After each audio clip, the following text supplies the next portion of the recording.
Welcome to our Urban Legends podcast. I'm Dr. Gloria McDaniel Hall. I've been a teacher, a principal, and assistant superintendent, all within urban schools in Chicago and around the country. Our Urban Legends podcast is a forum for sharing ideas, strategizing together, and supporting each other as we dismantle the deficit narratives sometimes associated with urban education and discuss where and how amazing work is being done. Welcome to another episode. You know how I feel about podcasts. Well, Belonging was one of the podcasts that we were talking about on the Racial Justice Task Force at National Louis, where I am a professor. And then we got the chance to actually meet the two people who produce and work on Belonging. And so I got so super excited. So the fact that I'm able to talk to Katie and Erica today highlight two things for me. Number one is you got to be nice to people who you work with, because Katie reminded me that we used to work together. And I'm glad I was nice to her because now I can talk to her on my podcast. And number two is not to be afraid to ask people to do stuff when you feel like there's a connection, which I felt with Erica. And I just asked, like, can I interview you? And they said yes. So I'm so excited. Like, I'm trying to contain myself. But anyway. So usually I start by asking people to tell us about their journey in education. Erica is the host and co-producer of the Belonging podcast and the ultimate storyteller. And Katie is a multimedia storyteller who are now collaborating together on the Belonging podcast. So Erica, tell us about your journey in education. How did you end up jumping out of the classroom? Why did you even choose education as a profession? And I'm so excited that you're from Eatonville. I am. Historic. Historic. Okay. Yeah, honestly, you mentioning Eatonville is the start of my story. So I'm from Eatonville, Florida. And most people know about Eatonville because of Zora Neale Hurston or Deacon Jones. But Zora Neale Hurston, folklore, storyteller, anthropology, she did it all. She told rich stories. And I grew up in Eatonville, and that type of storytelling is what I grew up with, right? So from family to church, I was just engulfed in stories. I remember my father used to take us on long rides to the beach, and the entire time he would be telling stories, and no one would go to sleep. I would lean forward and I could see the stories, right? So since I was tiny, stories have been a part of me. And then you transfer that into church, and I was a part of Young Voices theatrical ministry, and I was in charge of, as early as the age of, like, I would say 9 or 10, I was in charge of getting other people to learn their lines or kids to learn their lines. And the way that I did it was with storytelling, saying, like, do you understand what's going on? This is how you remember your lines. But all that is education. Right? We're passing stories, we're communicating, we're sharing. And so my journey into education is something I could say I inherited. I was born with. My great-grandmother was an educator. And so it's just always been a part of me. And so I took that with me into the classroom, and it worked really well. But what I noticed is that because I stopped teaching at the height of COVID, but I'm still teaching, right? Just not in the classroom. I'm teaching using a different medium. Right now we're using podcasts, right? So my journey into education is still going. I just switched divisions, I guess you could say. Right. I think once you're a real teacher, like, you can't help it. Like, that's what you gotta do. It's in you. It's in you. Yeah. Okay, Katie, what about you? The same idea that education for me and storytelling are really the same piece of the same fabric. I can't really think about them without thinking about them together. And I think dialogue has been a big piece of that. And like perspective taking has been a big motivation for wanting to do both those things and do them together now. I grew up in 2 homes in a half-time custody situation. So I learned at like 2, like, your story is not your story. And what you think about you is not what you are. And so real quick, I was able to like see multiple perspectives, and then that leads to seeing injustice, and then you can't unsee what you've seen, and just sort of like that inner child impulse of like, if you could just understand this other thing, you know, so that drives you to kind of spark dialogue across difference, that inspires you to teach youth because Yes. they're so flexible in their thinking and they're so much more right than we are about everything, you know, and so less jaded, or jaded in the right ways. And so Jaded in the right way. Jaded in the right ways, Mhm. that we then either like dull that down or try to forget about that, or like get real comfortable with you know, our creature comforts, and like conveniently stop working toward doing the work that we really need to do. So yeah, so always wanted to stay close to youth, either doing that directly in the classroom. I also had a stint as a coach, so helping other teachers work with youth, new teachers work with youth. That's how our paths crossed, Gloria. I think when you were coaching leaders, I was coaching teachers in the same little world in Chicago. And then, yeah, similar to Erica, just feeling like let's you know, just broaden the scope of this conversation so that others can hear it beyond, you know, one classroom or a handful. How did you two meet each other? Like, how did you end up with this collaboration? And are you still in Florida? No, I'm in the Atlanta area. Oh, okay. Okay. So no, I'm not still in Florida.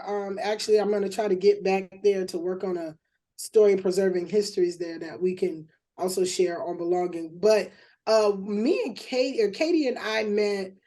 She came into a school that I was working at, and she was doing like this multimedia work. And I knew, like, I'm a storyteller, but I at that time I was like, you know, definitely I want to capture moving images or movies or videos.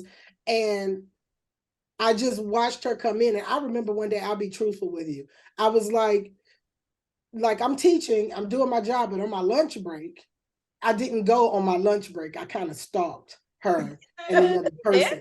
And I was like, wow. And I would, and as a teacher, I have to understand, like, okay, why did you do that, right? What is speaking to you right now? And I was like, I like this work. I like that she's coming in and she's capturing the student voice. And I've seen her work before, and so I was intrigued by it. So basically, I fangirl and I stalked her, and I stalked you.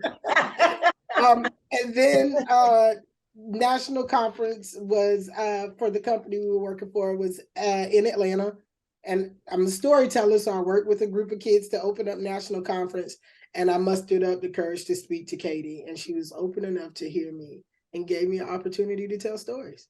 Well, I was fangirling on you. You had all these kids up there doing this incredible performance. And I just remember, like it was yesterday, sitting in that well, it's a hotel, but like a theater essentially. Mm-hmm. And you telling me about Eatonville and how you wanted to tell that story. And I just had like this very strong feeling like I want to be part of that in some way.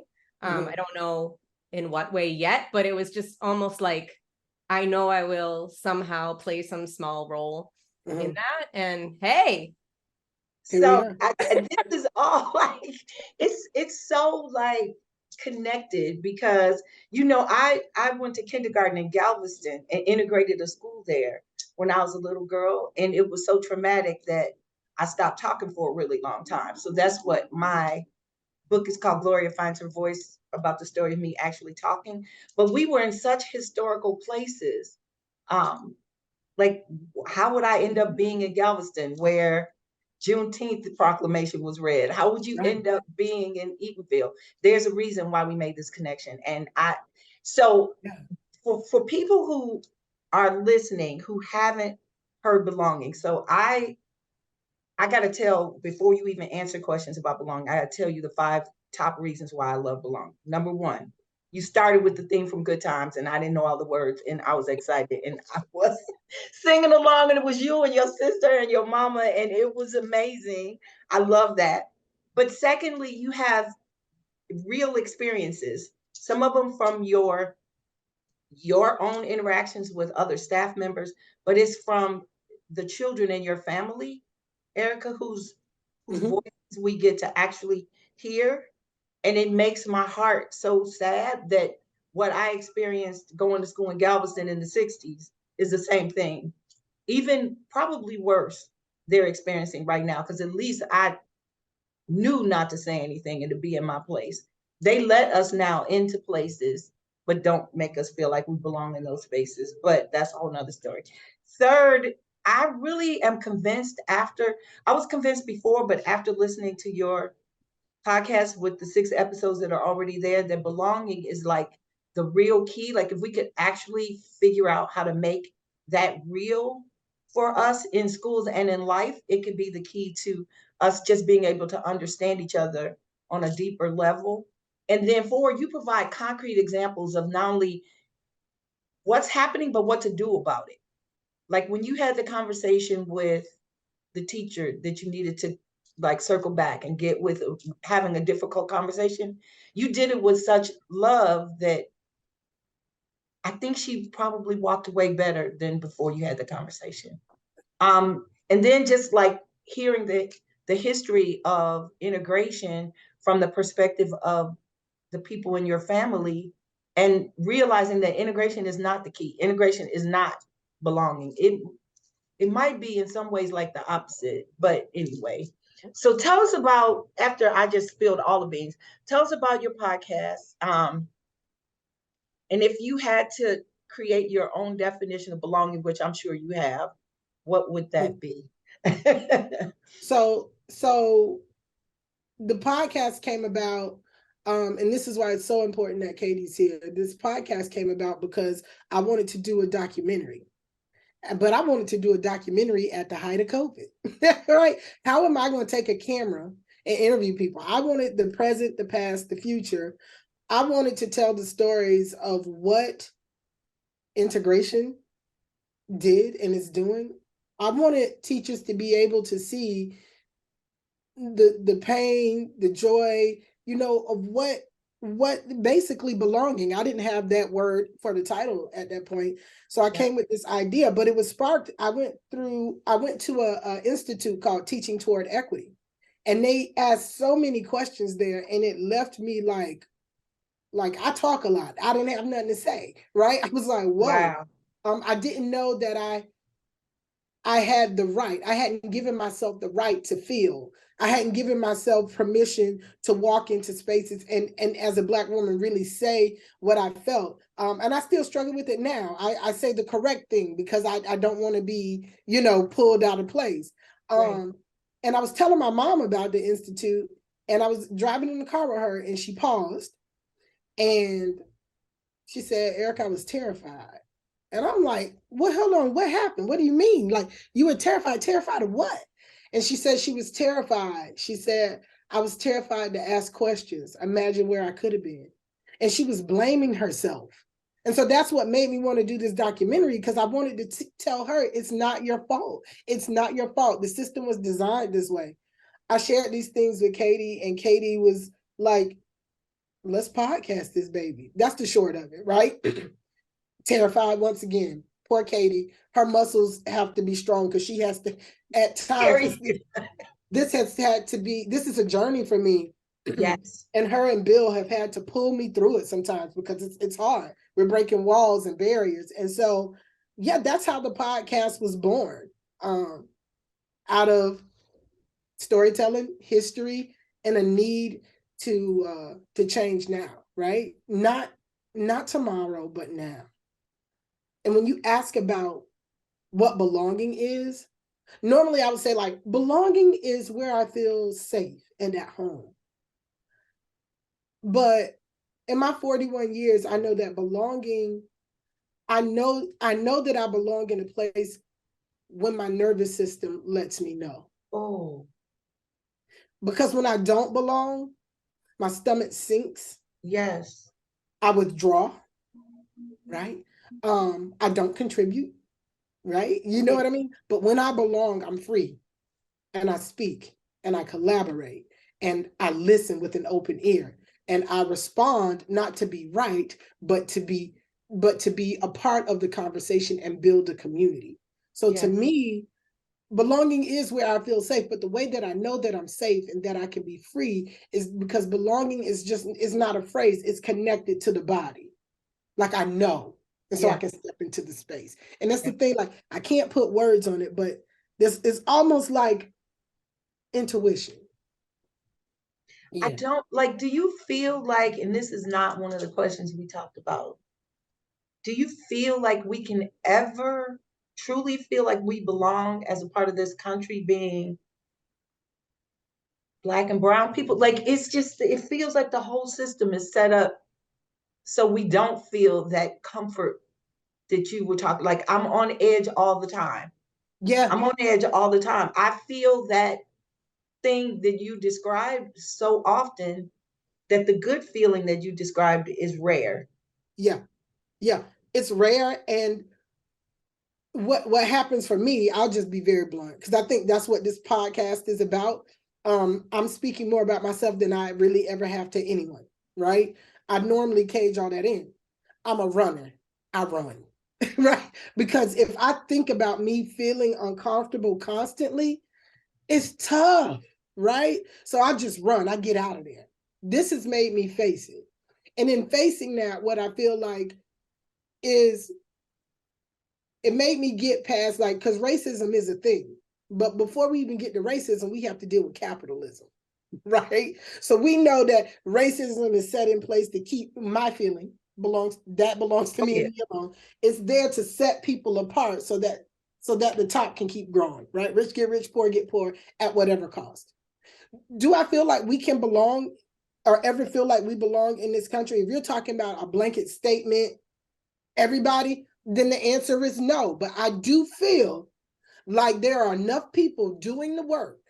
There are enough people who are living anti-racist lives that we will continuously rage against the machine. The voices won't be quiet. People will not sit back and be quiet and just watch it, right? So the progression will be there, right? So I said no. So I said yes, eventually. But when is that eventually? Is it in another 1,000 years? I don't know. But I know I'm responsible for the work in my lifetime. Right. Right. Ooh, okay, Katie, what do you think? Sorry, that was a kind of loaded question, but. No, it's a really important question. And I think in this work, and for a long time, but in a new way in this work, I've been just thinking about the onus on the dominant culture and members of the dominant group to do that work. You know, I don't know where this saying comes from, but it's been used in spaces I'm in, of don't let the wounded do the work. You know, and it's time for people who have the power and privilege, white people, able-bodied people, heterosexual, cisgender people, like whatever intersectional identities we're talking about here in terms of exclusion, like, to stop being complacent and to do the work and build coalitions with others who are doing the work, and like do that with a sense of urgency. It is a matter of life and death. Do you want to live in a fascist world? Because that's what's happening. You know, so like wake up every morning with a sense of urgency and like lock arms with the people who are part of this growing coalition. Like, Gloria, we just elected a new mayor on the basis of a ground movement, like a former teacher who had a quarter of the spending for his campaign, and like I got to be involved in that just a little bit, to see us like every person pounding the pavement and knocking doors and like joining from group to group, like that put him on the 5th floor. And now we have like a teacher running our city. Yes. Look at Tennessee, and like young people pushing 2 young electeds to like, and that was going away, that like was scary for a minute, but like now they're like back with a bigger pulpit, and like we need to like just like feed off that energy and just like keep that going. And it's, you know, and back to the don't let the wounded do the work. It's like teachers, you know, they want to be activists and they want to do like beyond their classrooms things to protect truth and justice in education, but they're exhausted. They're exhausted. And some of this, like in Florida, in some places, they're asking them to carry guns in addition to. And it's absolutely ridiculous. It's absolutely ridiculous to put teachers in that position, especially, I mean, you would think they paid them, right?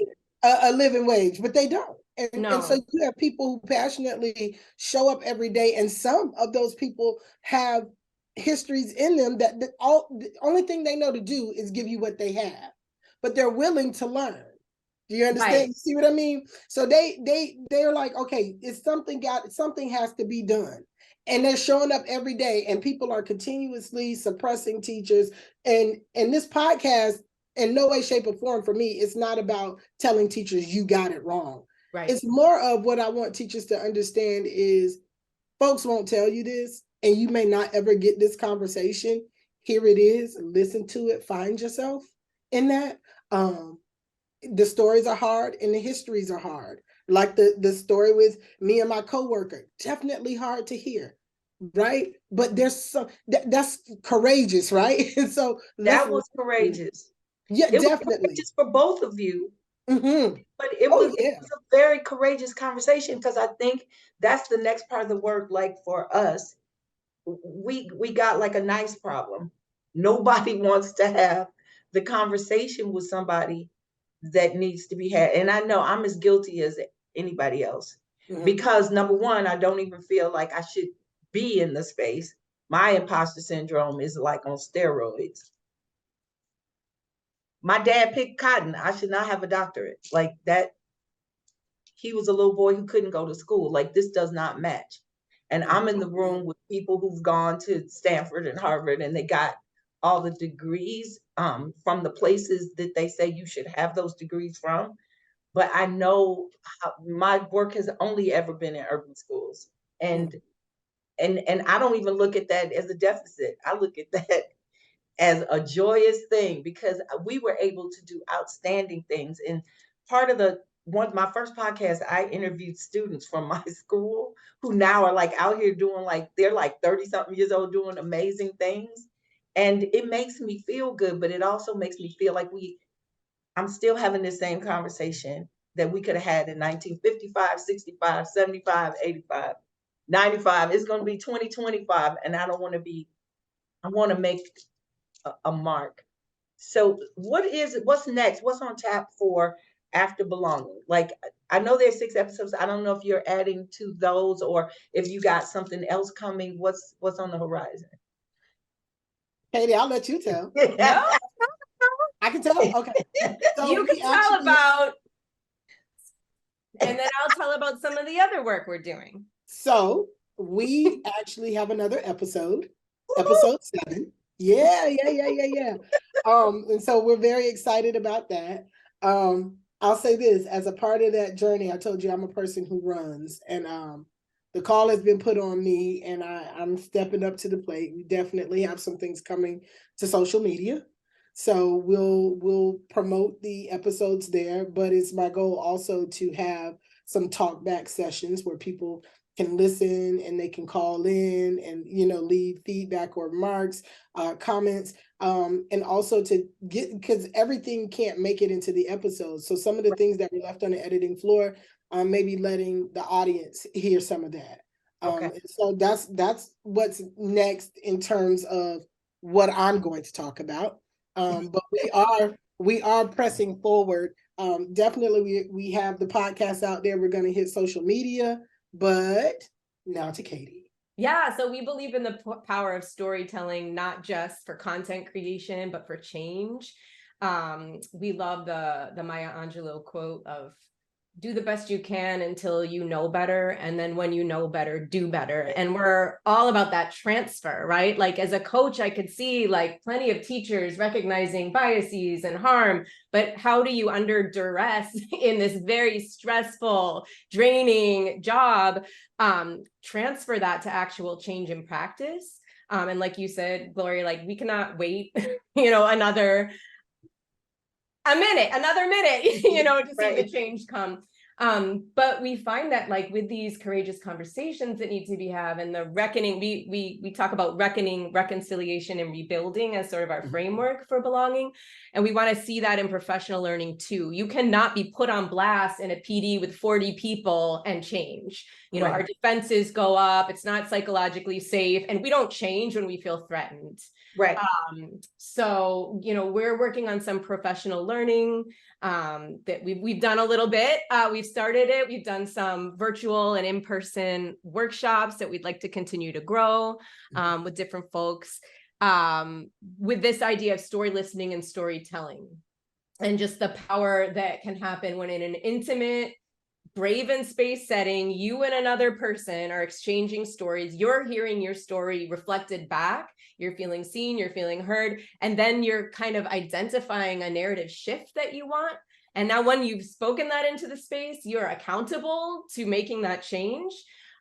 We'd like to grow that kind of work as like a coaching model, where teachers, where teachers are supported, you know, by a coach, by a colleague, and they're held accountable to, to building belonging, essentially, but doing that in a way where there's space like for them and their stories to come out too, so they can reckon with harm they've done.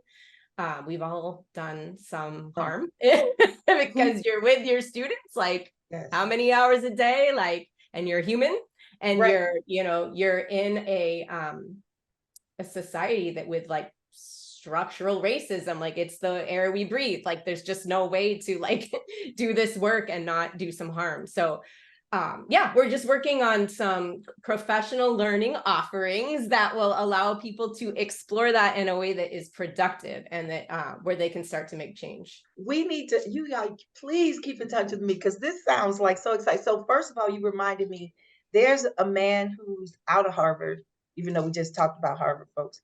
His name is Marshall Gans, and his whole philosophy is on the power of storytelling. Mm-hmm. And he says it turns from a story of self to a story of us, to a story of now, when action is propelled through the telling of stories. He has this amazing 16-minute video on YouTube, which kind of like outlines the thing, but you reminded me of that. But okay, so last question. So I always end with a quote that my guests remind me of, and you all reminded me of Barack Obama for some reason, but his quote is, "Change will not come if we wait for another person or some other time.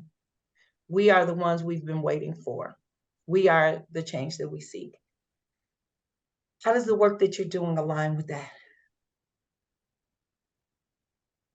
The power of now, right? For a long time, we've been putting Band-Aids on bullet wounds, and that's not working. We're trying to charter school out the public school system. That's not working. And from a person who used to be a runner, I'll say that bravely now, I used to be a runner. The time is now to step into to space and place, and not only talk about the work, but do the work, and to actively encourage people to be vulnerable, not later, but now in the space.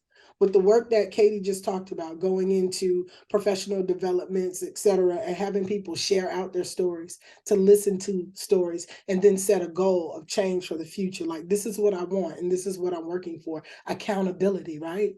So we are the ones that we are waiting on. We are the stories that we need to hear, that we need to share, that we need to embrace, that we need to walk arm in arm together and understand that it's not going to get better if we take a break.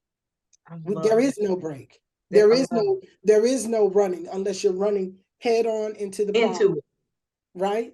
And for me, listen, I'm from Florida. I know you can run away from some things and the sun will shine and on your back and you'll feel the breeze, but that problem will still be there and it will stalk you. And for anyone who is on this journey, the personal healing that happens will be scary, but it's so worth it. So that's how it reminds me. We are the ones we've been waiting on.